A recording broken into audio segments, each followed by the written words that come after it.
লক্ষ লক্ষ কোটি কোটি টাকা খরচা করেন আপনারা, এক একটা হরিবাসরে 5খানা 6খানা করে কীর্তনিয়া থাকে, কি থাকে না? সারা বছর না খেয়ে কে টাকা সঞ্চয় করে রেখে কীর্তনীয়দের প্রদান করেন। যদি কীর্তনিয়াকে টাকা দিতে পারেন, এইটা কমিটি থেকে সিদ্ধান্ত করতে পারেন না যে যতক্ষণ আমাদের হরিবাসর চলবে কোনো ডিমের দোকান মাংসের দোকান বসবে না। আরে আপনাদেরকে ঘৃণা করবে বিধর্মের মানুষরা, যাদেরকে আপনারা ঘৃণা করেন গো মাংস খাইবে বলে তোরা এখানে হরিনামের বাসর বসিয়েছিস আর ওখানে কিনা তোরা ডিমের দোকান বসিয়েছিস। কোন ধর্মে লেখা নাই, দেখাতে পারবেন না। বাবা মা মরে গেলে শ্মশানে নিয়ে গেলে মদ্যপান করতে হয়, সেটা আমার সনাতনীতে আছে। ট্রাকে করে চলে গেলাম, এখন কারেন্টের চুলা ভরে দিলাম, ছেলে মদ খাচ্ছে, বাবা চলে গেছে বলে শোকাচ্ছন্ন নাই, যেটা আমাদের কোনো ধর্মে নাই, সনাতনেও নাই, কিন্তু আমরা জোর করে করছি। আমার গুরুজি তো কদিন আগে দেহ রাখলেন, আমি যার কাছে প্রথমে কীর্তন শিক্ষা অর্জন করেছিলাম, তিনি ছিলেন একজন পরম মুসলমান, আজিজ আলকা। তিনি আজ থেকে 30 বছর আগে একতরফা কাওয়ালি করলে 1 লক্ষ টাকা নিতেন। ওস্তাদ ভীমসেন যোশীর ছাত্র, যিনি ছোট গোলাম আলী বড় গোলাম আলীর গানকে অনায়াসে গিয়ে নিতে পারতেন, যত বিষম বিষম তাল তিনি গিয়ে নিতে পারতেন। আর আমি তিনার কাছ থেকেই বিষমবতী তালের সঞ্চারিত গুলো শিখেছিলাম এবং সানাই ওনার কাছ থেকে আমি আস্বাদন করেছিলাম। গুরুজি মারা গেছে খবর পেয়ে আমি গেলাম, দেখলাম ঘুমিয়ে আছে, প্রণাম করলাম, আবার একবার এসো, তুমি যদি না আসো আমাদের মতো জানোয়ারকে মানুষ কে করবে?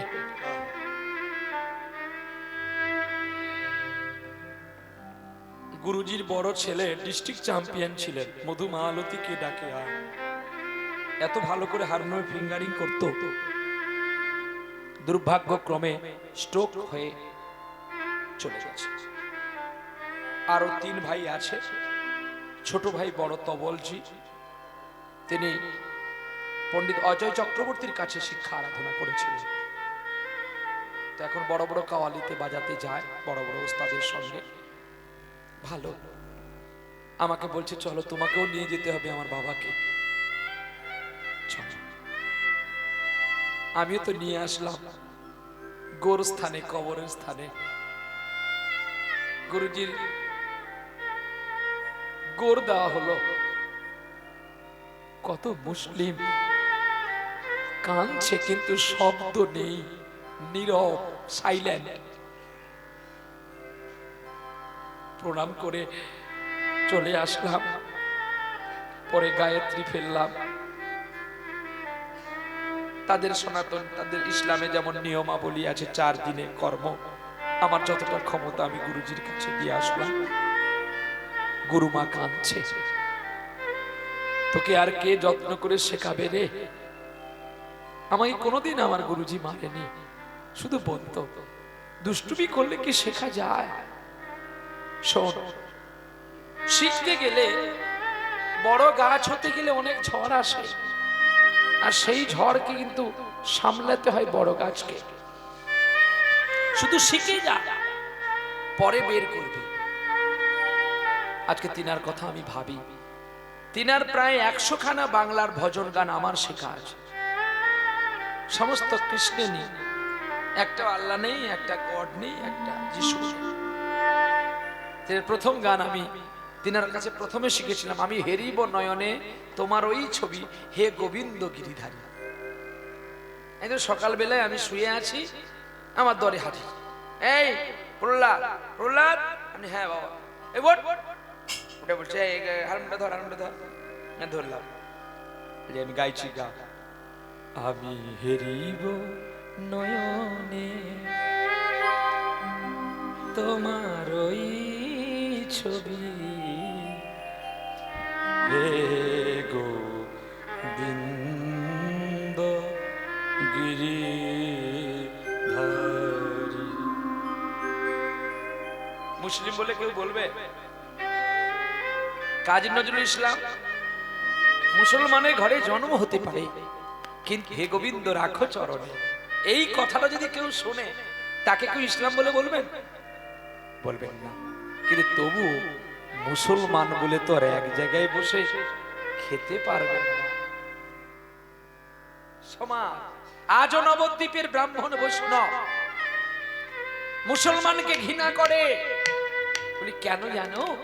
যে মুসলমানকে চৈতন্য মহাপ্রভু ঘৃণা করলো না, আজকে আমরাও করি, আপনারাও করেন। কেন?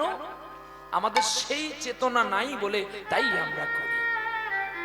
সবার কিন্তু বাস হবে মাটির ভেতরে। উনি গোমাংস খেলে যদি তার অপরাধ হয়ে যায়, আপনারা যে গরুগুলো ওদের হাতে তুলে দেন, অপরাধ আপনাদের নয়? বলুন, আপনারা সনাতনী, আপনারা ব্রহ্মার ঔরস থেকে এসেছেন। সারাটা জীবন আপনারা গরুর দুগ্ধ পেয়ে পেয়ে ছোট্ট ছেলে বড় হলো, এমনকি অভাব এসেছিল, বুড়ো বয়সে গরুটাকে কোরবানিতে বিক্রি করে ছেলের জন্য একটা স্মার্টফোন কিনে দিলেন। অপরাধীটা কে? যে খেলো না যে বিক্রি করলো? দুজনের সমগতি অধিকারী। এই জন্য বলেছে, শাস্ত্র বলেছে, আমরা শাস্ত্র পড়ি প্রত্যেকটি মানুষ, কিন্তু শাস্ত্রের ব্যাখ্যাগুলো আমরা নিজেদের মতো করে করি বলে তাই শাস্ত্রের সম্প্রীতিটা আমরা খুঁজে পাই না। বলুন, আপনাদের কষ্ট হয় না কলকাতা থেকে বাবুর বাড়িতে কাজ করে 2 টাকা আনতে, আর সেই টাকা কীর্তন হাতে তুলে দিতে? তাহলে এই পরিবেশটা কেন সুন্দর করছেন না? সারা জীবন তো মাছ মাংস খেলাম, যে কটা দিন কীর্তন হবে আমাদের বাড়িতে আমরা যেন মাছ মাংস পরিত্যাগ করে থাকতে পারি না? বলে মাছ মাংস খেলে কি ভগবানকে পাওয়া যায় না? না না না, শুদ্ধ হলেই আসতে পারে, অশুদ্ধ হলে আসে না। প্রমাণ দেখো। বলবো? প্রমাণগুলো দেখুন। এগুলো আমার মুখের কথা নয়, এগুলো শাস্ত্রের কথা। কি? 2টো পোকা আছে, একটা গুবরে পোকা, একটা মধু পোকা। মধু পোকা কি খায় গো মা? মধু খায়। আর গুবরে পোকা নোংরা জিনিস খায়, আবর্জনা। এক কথাই তো শেখা, তাই তো? এবারে দেখুন, তাহলে গুবরে পোকা থাকে নোংরা আবর্জনাতে, আর মধু পোকা থাকে মধু চাকেতে। তাহলে মধু চাক থেকে উড়ে উড়ে কোথায় বসে মধু খায়? ফুলের মধ্যস্থলে বসে, নাকি মা? তাহলে যেইখানে আবর্জনা, সেখান থেকে একটা সূর্যমুখী ফুলের গাছ হয়েছে। ভালো করে শুনবেন কথাগুলো। আর সূর্যমুখী গাছ, একটা সূর্যমুখী ফুল ফুটেছে। আর যেই ফুটেছে, মধু পোকা এখন বনবন বনবন করে এসে ওই মধু গাছে বসে মধু সঞ্চয় করছে আর গুনগুন করে গান গাইছে। তোমার ভুবনে ফুলের মেলায় আমি কাঁদি সারা, আমি কাঁদি সারা। ও গো তোমার ভুবনে ফুলের মেলা, আমি কাঁদি সাহারা, আমি কাঁদি সাহারা। ও গো কমলিকা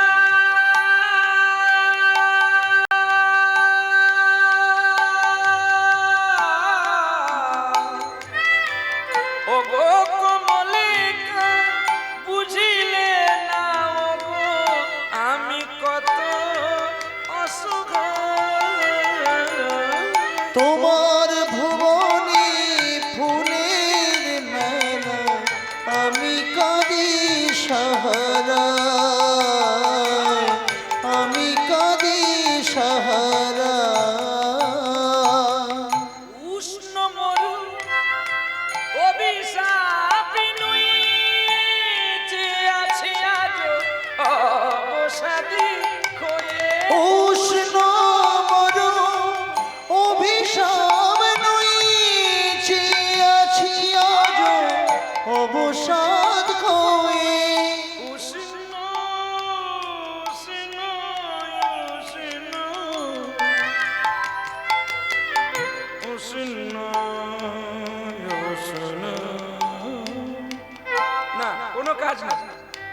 প্লেন দিয়ে রাখো, বুড়ো মানুষকে শুধু প্লেন দাও, কোনো ডিডি টিডি কিচ্ছু লাগবে না, তাতেই হবে।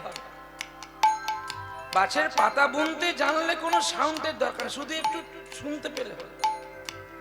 আর পাতা না বুনতে জানলে অনেক রকম মেশিন দরকার। উষ্ণা মরু অভিশাপী নই, চেয়ে আছি আজ অবসাদে খয়ে, কণ্ঠ আমার ভেঙে গেছে হায় ভুল সুরে, ভুল সুরে আমার ভুল সুরে গানে রে। তোমার ভুবনে ফুলের মেলা আমি কাঁদি সাহারা, আমি কাঁদি সাহারা, আমি কাঁদি আমি কাঁদি সাহারা, আমি কাঁদি সাহারা, আমি কাঁদি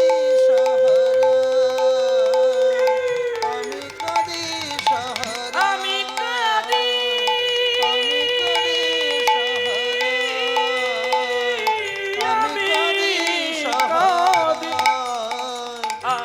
কাঁদি সাহারা, আমি কাঁদি সাহারা, আমি কাঁদি সাহা, আমি কাঁদি সাহারা।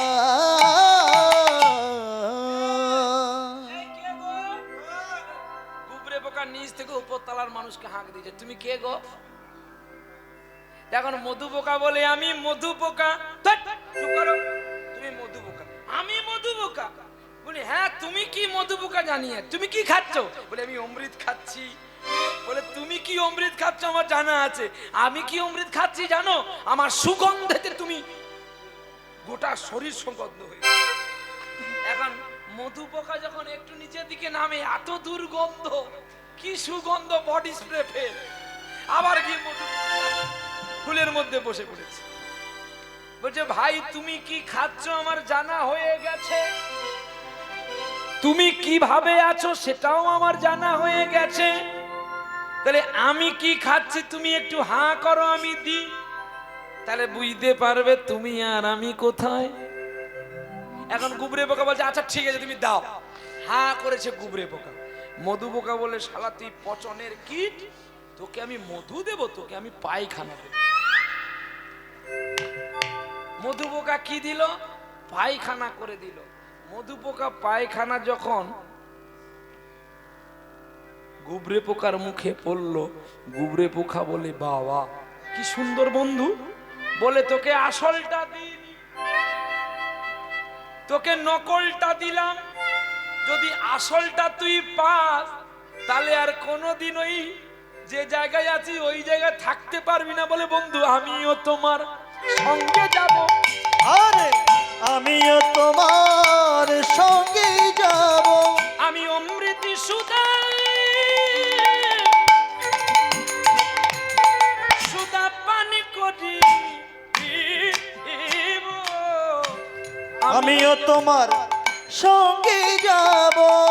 বলে দাঁড়া দাঁড়াই আমার সঙ্গে যদি যেতে চান একবার ধীরে ধীরে ওটি উপরে, ধীরে ধীরে ওরে উপরে, যদি অমৃত সুধা খাবি যত্ন করে, ধীরে ধীরে ওরে উপরে, একবার বলুন সবাই হরি হরে নিতাই গৌর। ধীরে ওরে উপরে, জয় রাধে শ্রী রাধে বলে, বলুন ধনে। ধীরে ওরে উপরে, জয় রাধে শ্রী রাধে বলে, ধীরে ধীরে ওঠে উপরে, ধীরে ধীরে ওঠে উপরে। বলে ঠিক আছে, এই বলে গুবরে পোকা আস্তে আস্তে ওঠে আবার পড়ে যায়। কেন বলো? তার গায়ে তো নোংরা ধরে আছে, ঠিক তেমনি আমাদের গায়ে এখনো যে নোংরা গুলো আছে, এই নোংরা আবর্জনা না সরাতে পারলে আমরা যাবো কি করে ভগবানের কাছে? তাহলে মধু পোকা গুরু, আর নোংরা আবর্জনা মানে সংসারে মায়া। কি কায়দা আছে না? কায়দা যাই না আসি নাই, কায়দা যাই নাই আসি। এই সংসার, এই স্ত্রী পুত্র পরিজন, এর আবর্জনা জড়িয়ে ধরে রেখেছে। তুমি যতই করে কৃষ্ণ ভজন করতে যাও না কেন, সেই মনে পড়ে যায় রায় দিঘির কথা, সেই মনে পড়ে তাস খেলার কথা, ছোট ছোট বিড়ি খাওয়ার কথা, বট গাছে গোড়ায় বসে লোকের নিন্দা কথা। ঝোলাই জব করছি, মন আছে এদিকে, হবে কাকা তোর সব ফাঁকা, হবে না আর নিয়ে ঢাকা। নিতাই গৌর হরিব। তাহলে এই আবর্জনাকে সরাতে গেলে শুদ্ধ চিন্তন করতে হয়। সখী সে হরি কেমন বন, নাম শুনে যার এত প্রেম জাগে, চোখে আনে এত জল। সখী শ্রী হরি কেমন নাম শুনে যা এত প্রেম জাগে, চোখে আনে এত জল। সখী শ্রী হরি কেমন কোন কৃপায় যদি কোনো ভাগ্যবান জীব উদয় হয় রে তার মুক্ত কৃষ্ণ প্রেমের বীজ, সেই বীজ পায় যদি কোন অন্তরে, সেই জীব যায় রে সেই বৈকুণ্ঠের দ্বারে। ওরে গুবরে পোকা আরে গোবরে পোকা উড়তে আছে, ওরে বদনে নাম আর নয়নে বাড়ি। আরে গোবরে পোকা উড়তে আছে, আরে বদনে না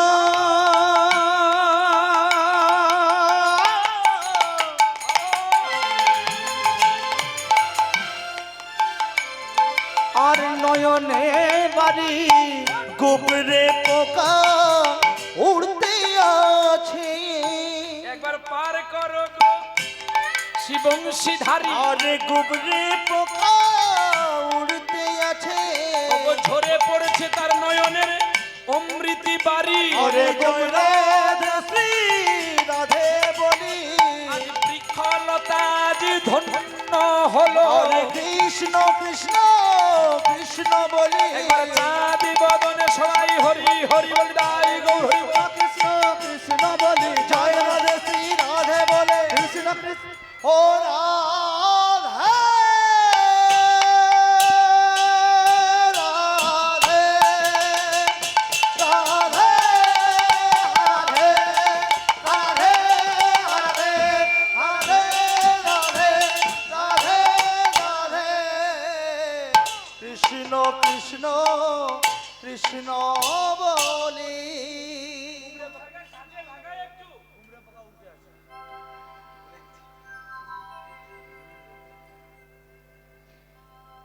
আসল কাজ করবে কি করে, অনেক দিন বাড়ি যায়, 23 দিন হয়ে গেল। আজকে ভেবেছিল 7টার সময় আমাদের গান লেখা আছে, 7টার সময় দেবে বাবু শোনা, তাহলে একটু বাড়ি থেকে ঘুরে মা ঠাকুরানীর সঙ্গে দেখা করে একটু যাবে, আর তো হলো না। এখান থেকে এই যে আমরা আমি রান্না করে দিয়ে গোবিন্দকে ভোগ লাগিয়ে দিয়ে এখানে এসেছি, গিয়ে আবার প্রসাদ পাবো, আবার মা আমার আসবে গান গাইতে, ও গান গাইবে, আমি আবার যাবো, জানি না আর আছে কিনা, গাইবে কিনা আমি জানি না।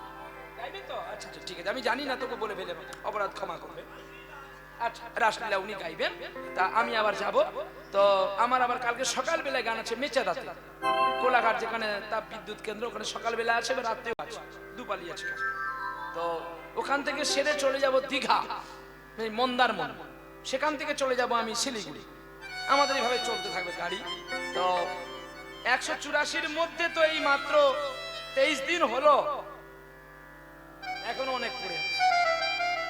জানি না গোবিন্দ কিভাবে রাখবে, বা আপনাদের চরণ কমলে আসতে পারবো কিনা, এমন শুদ্ধ কৃষ্ণ ভক্তের যুগল চরণে।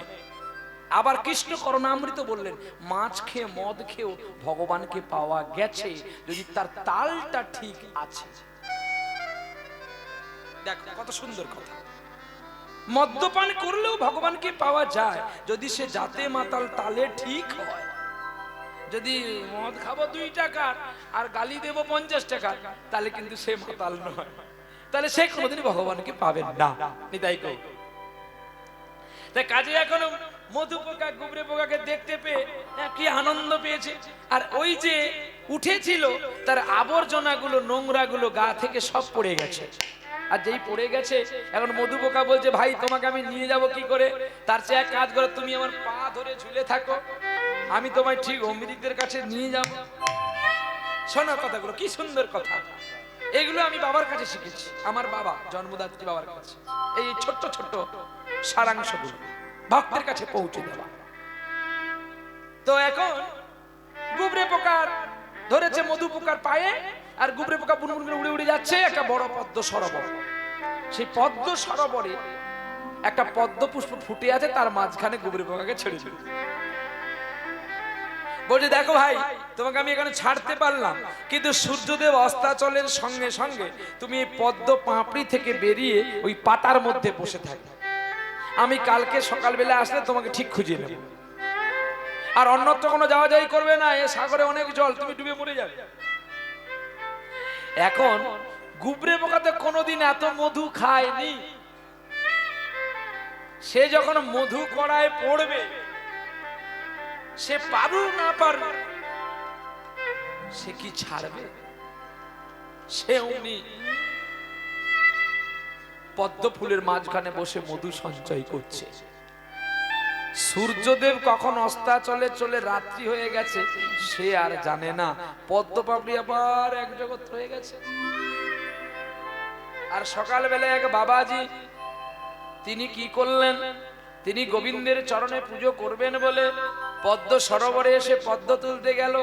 আর সেই পদ্মটি তুলে নিলেন, সচন্দন পুষ্প শুদ্ধি করে, পুষ্প পুষ্প মহাপুষ্প বলে পুষ্প শুদ্ধি করে কিংকৃষ্ণায় গোবিন্দায় গোপীজন বল্লভায় বলে গোবিন্দের চরণে দিয়ে দিল। ফুলও গেল পোকাও গেল, ফুল গেল পোকাও গেল, ফুল গেল পোকাও গেল, আরে ফুল গেল আর পোকাও গেল, ওরে ফুল গেল আর পোকাও গেল, ওরে মানব জনম ধন্য, ওরে ফুল গেল আর পোকাও গেল, ওরে মানব জনম ধন্য হলো, ফুল গেল আর পোকাও গেল। তাহলে ফুলও গেল আর পোকাও গেল কার চরণে? গোবিন্দের চরণে। তাহলে আপনারাও যদি এমনি করে প্র্যাকটিস করেন আপনারাও যাবেন তার চরণে, আমরাও যাবেন তার চরণে, শ্রী গোবিন্দের যুগল চরণে, আপনারাও যাবেন তার চরণে। একবারে বদন ভরে হরি বলো, জয় রাধে শ্রী রাধে বলো, বদন ভরে হরি বলো, জয় রাধে শ্রী রাধে বলো। আমরাও যাব তার চরণে, আমরাও যাব তার চরণে। কি একটা গুবরে পোকা যদি সে নরকের আশা ভুলে গিয়ে সে যদি গোবিন্দের আশা ধরতে পারে, আমরা মানুষে পারবো না? হ্যাঁ? যার নাম শুনে এত প্রেম জাগে, চোখে আসে এত জল সখী, সে হরি কেমন বল? বাবা কিছু তার নামটা একটু অফ করে দিন। হ্যাঁ বাবা বলো বাবা।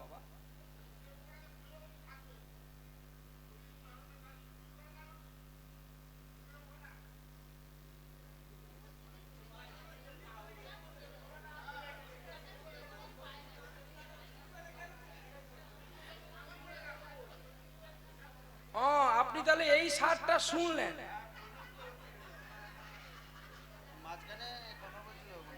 আপনি এর মাঝখানে কোথায় ছিলেন? এর মাঝখানে যে কতগুলো কথা হয়েছে আপনি শোনেননি? বলুন এবার আপনি কি শুনেছেন বলুন। আপনি তো মধু খাওয়ায় মত্ত আছেন, আপনি তো মধু খাওয়ায় মত্ত আছেন অমৃতের সন্ধানে। হ্যাঁ হ্যাঁ,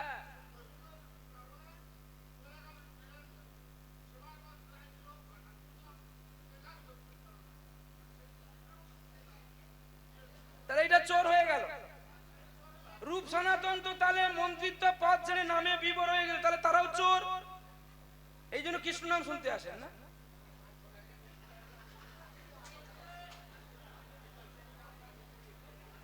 সাধু চিন্তন ব্যাখ্যাগুলো আগে জানুন বাবা, তারপরে প্রশ্ন করবেন। আপনাদের হাজার প্রশ্ন থাকতে পারে, তাহলে তো আমার রাগ করলে চলবে না, কিন্তু এমন একটা কথা বলতে হবে যে কথাটা সবাই যেন খুশি হয়। বাবা বলুন না, রূপ সনাতন তো তাহলে তারা রাজপ্রাসাদ ছেড়ে দিয়ে তারা তো গোবিন্দের নামে বিভোর হয়ে গিয়েছে। আরে মধুটা মধু নয়, মধুটা নামে বিভোর মধু। তাহলে আপনি নামে ডুবতে ডুবতে যদি গোবিন্দের চরণে চলে যান, আপনার যদি সংসারের কথা স্মরণ না থাকে, এটাকে আমি চোর হয়ে গেলাম? এটা নয় বাবা, হয়তো আপনার বোঝাটা ভুল হয়ে গেছে। শোনা বাবা, যদিও আপনি বলেন চোর হয়ে, চোর চুরি করেও তো গোবিন্দের কাছে গেছেন, আপনি সাধু হয়ে যান না দেখি। আপনার কথাটাই আমি ঘুরে গেলাম।